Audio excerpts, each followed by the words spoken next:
Ռուստամյան, խոսում եք Փաշինյանից օր առաջ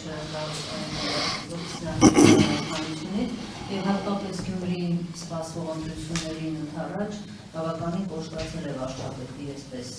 խոսքը, երեք Գյումրիում այսպես նորից անդրադառնալու դիմադիր տեխնացուներին, արմատներ են եւ այլն, եւ այսօր էլ հավանաբար անդրադառնալով նաեւ դիմադիր ուժերի միջև այս տարածայնություններին գրառումներ է արել, ընտրագործարար պատորներ, չմոռանաք ասել, թե ձեզ իշխանության վերողներն ինչի համար են ձեզ իշխանության բերել Հայաստան, դուք դա չեք ասի, ես ասեմ, որ Հայաստանի Հանրապետությունը երբեք անկախ պետություն չլինի, որ պետություն չլինի ընդհանրապես, այսինքն այդ թեզն է տանում, որ ինքը այսպես Հայաստանի ինքնիշխանության այսպես պահապանն է։ Ինչ կարող եք ասել այս մասին, այսինքն ինչու է այսպես նախընտրական շրջանում, Գյումրիում, որտեղ շատ կարևոր է նաև ԿՊ-ի համար, այսպես են նաև ասում, այսպես շատ նորից փոխել խոսքը, նորից էլի հիշել Ալան, այսպես նախկիների թալանածը հետ բերել եւ այլն։ Այս թեման ինչու է Փաշինյանը հիմա այսպես ակտիվացրել եւ արդյոք մտահոգություն ունի, որ Գյումրիում կազմեն իրենք տապալություններ եւ սա նորից կաշխատի այս թեզը, այս 7 տարի հնչող այս թեզը լափաման կոդային բառը կաշխատի մենակ նրանց համար, ովքեր սեփական վերլուծությունը չեն իրականացնում, սեփական աչքերով չեն ուզում տեսնել իրականություն, այլ դա ուզում են տեսնել Փաշինյանի աչքերով։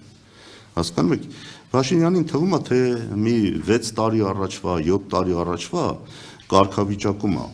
որ մարդիկ հալած յուղի տեղ էին ընդունում իր բոլոր ասածները։ Ինքը շատ էլ լավ հասկանում է, որ այդ իրավիճակը փոխվել է, բայց իրան թվում է, թե միակ իր հաղթական արգումենտը այն է, որ բոլորին սևացնի, բոլոր մեղքերը բարդի նախկինների վրա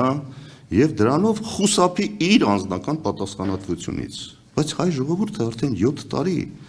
ապրում է իր օրոք եւ ձևավորվել են դժգոհություններ, որոնք բացարձակապես կապ չունեն նախկինների հետ, բացարձակապես։ Ինքը այդ հեքիաթները, որ պատմում է, իբր թե նախկին իշխանությունները անկախությունն են մեր սակարկել կամ հաշվին են ինչ-որ գործողություններ արել, պետությունն են փլուզել, մի մարդ է ասում, որ անկախությունից բան չի թողել։ Պետությունն այսօր հարվածների տակ է ամեն կողմից։ Մի վիճակ է եղել մինչև իրեն, մինչև 18 թվականը, երբ հայկական վերահսկողության տակ եղել է 42,000 քառակուսի կիլոմետր տարածք, դա փաստ է, հայկական վերահսկողության տարածք է եղել դա։ Հիմա մեր 29,743, որը ինքը հայտարարում է, էդ էլ չունենք։ Եվ հայտնի չի այս ամեն ինչից հետո այդ իր վարած քաղաքականությունից ընդհանրապես ինչ կթողնեն մեզ։ Երբ որ Ադրբեջանի նկարտումների մասին, երբ որ իրեն ասեցինք, դուք սահմանադրությունն են ասում փոխի, դու ինչի չես ասում, որ իրենք սահմանադրությունն իրանց փոխեն, եւ քանի չեն փոխել, այդ արևմտյան Ադրբեջան խոսույթը չի վերանալու, որ իրենք են վերլուծել, չէ, ասել են Ադրբեջանի դեմոկրատական հանրապետության ժառանգորդն է հանդիսանում այսօր Ադրբեջանը, որը ենթադրում է մեր տարածքներից 60%-ի ուզուրպացիա, 60% վերցնել եւ 60% յուրացնել։ Այսինքն ինքը գիտի, որ այդ վիճակի մեջ է բերել այս երկիրը։ Այդ նույն Ադրբեջանի դեմոկրատական հանրապետության ժառանգորդը չէր այսօրվա Ադրբեջանը, երբ որ նախկինների մոտ դեպի հարց անգամ էին կարա դնեին։ Նախկինների մոտ դրել են հարց սահմանադրությունը փոխեք, նախկինների ժամանակ հարց են դրել հռչակագրից հրաժարվեք։ Ո՞վ է խոսում անկախությունից։ Այդ նախկիններն այնքան ամուր են եղել, որ այդ հենց հռչակագրով շարունակել են բանակցությունները եւ ստիպել են հաշվի նստել հենց նույն հռչակագրի հետ։ Ինքը կարողանում է դա անի։ Ինչ անկախության մասին է խոսում։ Եթե ինքը վերացրեց հիմքերը մեր անկախությունից բան չի մնալու։ Իր պատկերացրած իրական Հայաստանը դա արևմտյան Ադրբեջանն է։ Սա է իրականությունը։ Քանի հայ ժողովուրդը դա չի հասկացել, ինքն եկավ ասելով ամենաշատը ես եմ Արցախի համար արել, չեք հիշում։